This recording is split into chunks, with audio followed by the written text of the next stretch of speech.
Le sue risposte mi trascinano verso argomenti che avrei voluto trattare dopo, allora parliamo proprio della sua convinzione che bisogna anche aggiornarsi continuamente, visto che nella scheda tutte le persone che lavorano con lei praticamente devono fare dei corsi di aggiornamento. Certo, all'interno della nostra struttura abbiamo dato molta importanza e molto peso alla formazione. La nostra struttura ha bisogno di crescere da un punto di vista stilistico, quindi con continui aggiornamenti di programmi o quant'altro, e soprattutto con attrezzature idonee ad avere la massima precisione nella realizzazione di stampi o attrezzature.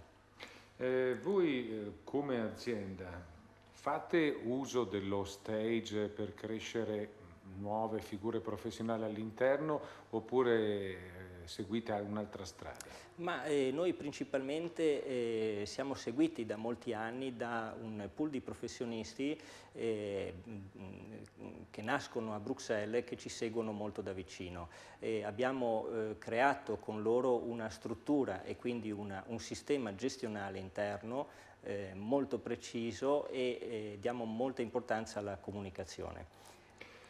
Se avete questa innovazione, se fate tutti questi corsi di aggiornamento, evidentemente li fate anche in ossequio a delle certificazioni europee, perché sono imposte, no? Sì, noi siamo certificati ISO 9001 dall'anno 2000 e abbiamo in seguito continuato sulla strada dell'aggiornamento del sistema qualità, nel quale crediamo moltissimo.